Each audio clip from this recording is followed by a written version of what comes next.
एक और बेहतरीन क्वेश्चन जो कि करंट इलेक्ट्रिसिटी चैप्टर से है। ये क्वेश्चन ऐसा है जो कि कई बार रिपीटिंग क्वेश्चन भी हो चुका है। ये आईआईटी जेईई 1998 में आया हुआ है और ऐसे क्वेश्चन अभी नीट में भी आ सकते हैं।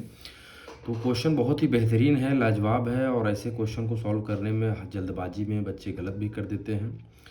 तो आइए क्वेश्चन को सॉल्व किया जाए। देखिए कैसे सॉल्व करते हैं, बिना समय जाए कि शुरू करते हैं। देखिए क्वेश्चन क्या है। क्वेश्चन में बहुत विशेष हमको नहीं दिया हुआ है। क्वेश्चन में सिर्फ और सिर्फ हमें दिया हुआ है in the circuit as shown in figure the current through. चार ऑप्शन हमको दिए गए हैं, एक फिगर हमें दिया गया है ये वाला। ठीक है, फिगर हमें कितना दिया गया है, बस ये वाला फिगर आप मत देखिए, अभी के लिए हम ढक देते हैं। हमें जो फिगर दिया गया है क्वेश्चन में सिर्फ ये फिगर दिया गया है और ये फिगर देने के बाद ये कह रहे हैं कि ये आप सर्किट को अच्छे से देख लीजिए और देखने के बाद बताइए। ऑप्शन ए में जो है 3 ओमेगा जो रजिस्टर है यहाँ जो लगा हुआ है, इसमें जो करंट की वैल्यू हो 0.50 एम्पियर है। बी ऑप्शन है 3 ओमेगा, यानी जो रजिस्टर यहाँ लगा हुआ है इसका जो रजिस्टेंस, इसमें जो करंट फ्लो हो रहा है उसकी वैल्यू 0.25 एम्पियर के बराबर होगी। ऑप्शन सी है हमारे पास 4 ओमेगा, यानी कि ये वाला रजिस्टेंस आप देख पा रहे हैं, ये वाला रजिस्टर। बस एक ही इसमें 4 ओमेगा का रजिस्टर लगा हुआ है, बाकी सब 2 हैं, 8 हैं, 3 है। तो ये 4 ओमेगा वाला जो रजिस्टर, इसमें देखिए क्या है, कह रहे हैं कि 4 ओमेगा इज़ 0.50 एम्पियर, यानी इसमें जो करंट फ्लो हो रहा है उसकी जो वैल्यू है वो 0.50 एम्पियर के बराबर होगी। चौथा ऑप्शन है 4 ओमेगा इज़ 0.25 एम्पियर, यानी कि क्या इस 4 ओमेगा रजिस्टर में जो इसका रेजिस्टेंस 4 ओमेगा है इसमें जो करंट की वैल्यू है वो 0.25 एम्पियर होगी। इसी चारों में से कोई एक आंसर सही है। ठीक है, कोई एक आंसर सही है और हमें चेक करना है इस with the help of this diagram we have to calculate the net amount of current, net value of amount of current, that what will be the amount of current in these two resistors. दोनों resistor में current की क्या value होगी, पहले हम उसे calculate करेंगे और कैलकुलेट करने के बाद हम लोग जो हमारा आंसर जिससे मैच करेगा हम उसे टिक कर देंगे। हम उम्मीद करते हैं कि क्वेश्चन आपको समझ में आ गया होगा कि क्वेश्चन क्या है। सर्किट को एक बार स्टडी कर लेते हैं। देखिए क्या है, यहाँ पे एक बैटरी लगी हुई है, कितने वोल्ट की, 9 वोल्ट की, और एक रजिस्टर लगा हुआ है 3 ओमेगा। फिर आगे बढ़ते हैं, यहाँ से दो मुंह फैल जाते हैं, यानी कि अब ये वाले ये दोनों आपस में पैरेलल हो गए। यहाँ 8 ओमेगा का लगा हुआ है, यहाँ 2 ओमेगा, यहाँ 8 ओमेगा, यहाँ 2 ओमेगा, यहाँ 4 ओमेगा, यहाँ 2 ओमेगा, यहाँ 2 ओमेगा, यहाँ 2 ओमेगा, और फिर इससे ये आके वायर निगेटिव पोल में जुड़ गया है। यह फिगर ये हमें दिया हुआ है। ठीक है, अब सबसे पहले भाई हमें करंट की वैल्यू कैलकुलेट करनी है। तो करंट की वैल्यू कैलकुलेट कैसे होगा, आपको तुरंत सोच लेना है इस फिगर को देख कर कि यहाँ पे आपको वोल्ट दिया हुआ है और रजिस्टेंस का जो रजिस्टर जितने लगे हुए हैं सबका रजिस्टेंस दिया हुआ है।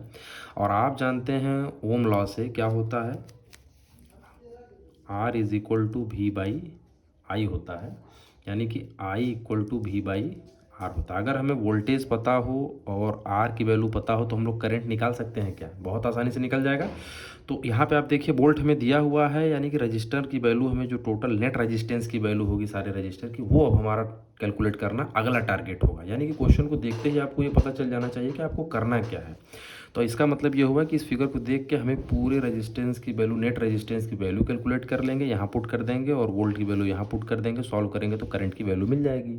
और जब करंट की वैल्यू मिल जाएगी तो फिर किस बाह में, किस जंक्शन में, कहाँ पे कितना करंट फ्लो हो रहा है वो हम बहुत आसानी से किरचॉफ्स के फर्स्ट रूल से कैलकुलेट कर लेंगे।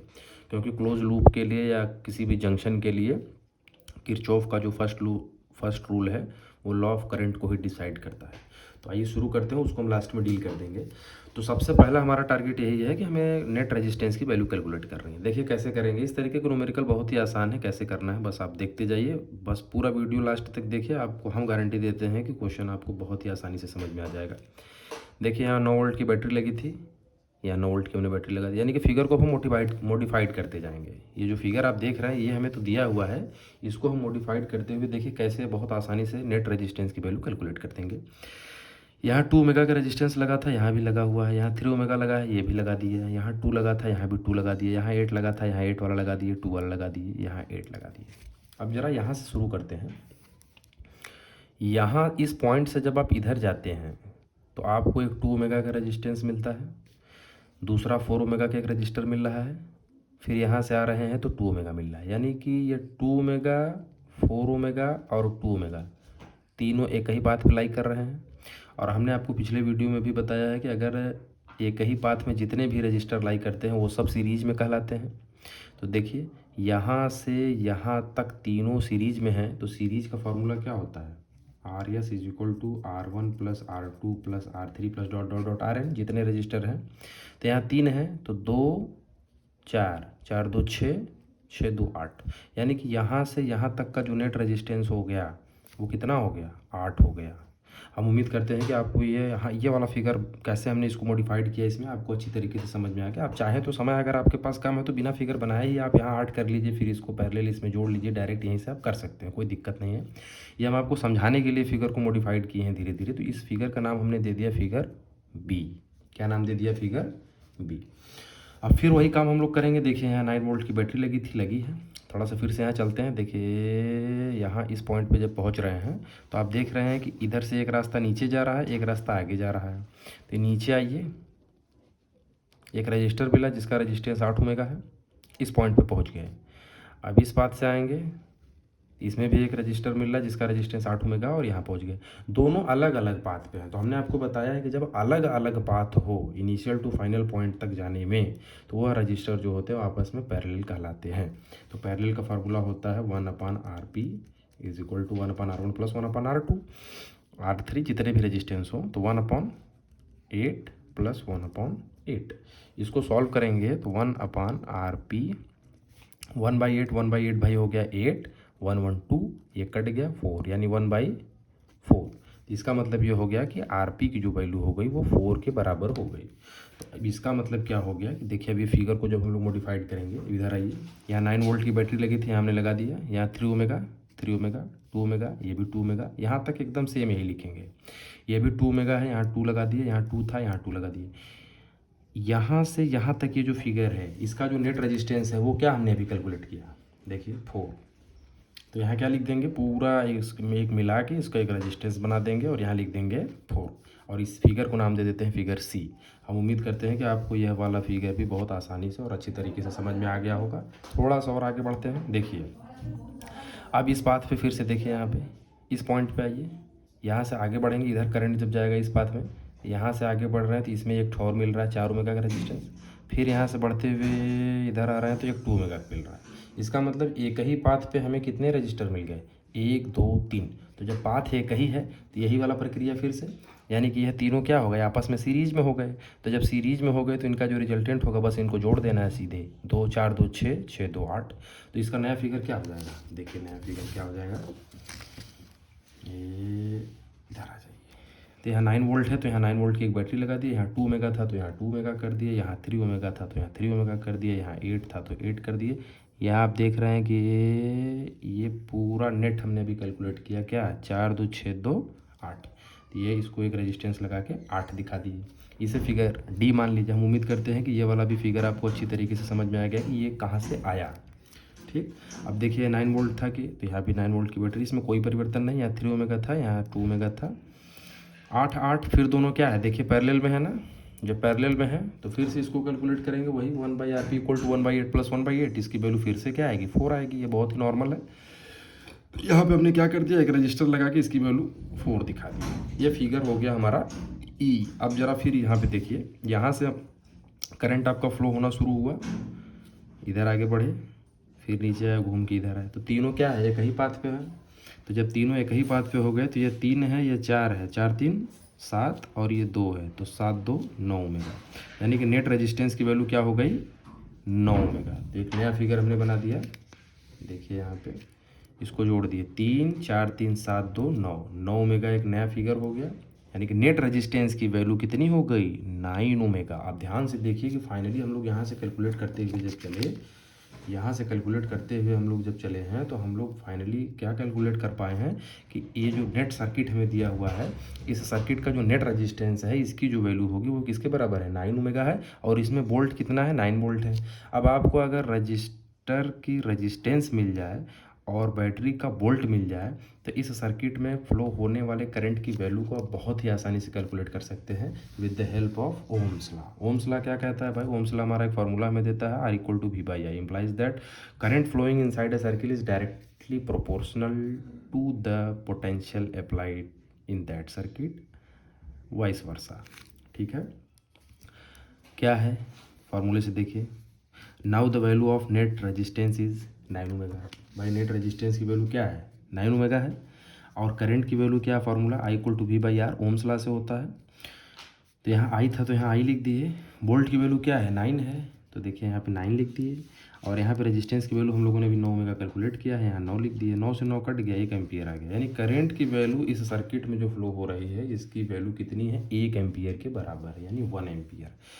अब पूरे सर्किट में तो करंट 1 एम्पियर का फ्लो हो रहा है, लेकिन जो क्वेश्चन हमारा है वो ये कह रहा है कि भैया आप हमको बताइए कि 3 ओमेगा और 4 ओमेगा में कितना करंट फ्लो कर रहा है। तो ये बड़ा थोड़ा सा चैलेंजिंग हो जाता, क्योंकि अगर यही क्वेश्चन खत्म हो जाता तो शॉर्ट था। तो अब इसको भी सॉल्व हम लोग कर देंगे, बहुत ही आसान है, बस थोड़े समय के लिए और बने रहिए आप। बस आप सॉल्व कर चुके हैं क्वेश्चन को। देखिए हम लोग करेंगे क्या कि अब किरचॉफ्स रूल अप्लाई कर देंगे। जो हमें फिगर दिया गया था जरा ध्यान से देखिए, वो फिगर यही था, 9 volt, 3 omega, 2 omega, 2 omega, 2 omega, 2 omega, 2 omega, 4 omega, ये फिगर दिया हुआ है। इसको हमने नीचे बना दिया, चूँकि अभी इसमें हम करंट फ्लो कराने जा रहे हैं। तो करंट जब फ्लो कराने जाएंगे तो ज़रा देखिए, ये 9 वोल्ट की बैटरी जो लगी है, यहाँ से जो करंट फ्लो हो रहा है हमें पता चल गया कि 1 एम्पियर क्या इस बैटरी से, यानी कि पॉजिटिव टर्मिनल से करंट जो होता है वो हमेशा पॉजिटिव टर्मिनल के डायरेक्शन से निकलता है और नेगेटिव टर्मिनल में एंड करता है। तो यहाँ से करंट हमारा 1 एम्पियर का निकला। देखिए यहाँ से 1 एम्पियर का करंट निकला, यहाँ पहुँचा, ये 3 ओमेगा को क्रॉस किया। पहुँचने के बाद जैसे यहाँ पहुँच रहा है, जैसे ही यहाँ पहुँच रहा है, आप देख रहे हैं कि यहाँ पे 2 हिस्सों में यह बढ़ जा रहा है। यहाँ पे जंक्शन मिल जा रहा है, क्या हो जा रहा है, जंक्शन मिल रहा है। तो किरचॉफ्स का फर्स्ट रूल हम लोग लगाएंगे, जिसे करंट लॉ भी कहा जाता है। इसमें ये रूल ये कहता है कि अगर किसी पॉइंट पर आप net value of incoming current and outgoing current की कैलकुलेट करें तो पूरी वैल्यू क्या होती है, कांस्टेंट आती है। क्या होती है, कांस्टेंट आती है, यानी जितना आता है उतना ही इस जंक्शन से जाएगा। तो 1 एम्पियर का करंट जब यहाँ आया तो 0.5 एम्पियर हम इधर बढ़ा देते हैं और 0.5 एम्पियर नीचे कर देते हैं। तो 0.5 एम्पियर जब इधर गया, 0.5 एम्पियर नीचे गया, तो अब इधर देखिए, तो 0.5 वाला और आगे बढ़ा, अभी 0.5 वाला इधर आ गया नीचे, ठीक। अब वो ये मिलेगा कहाँ पे, यहाँ पे। अभी 0.5 वाला और आगे गया तो यहाँ पे एक और जंक्शन मिल गया।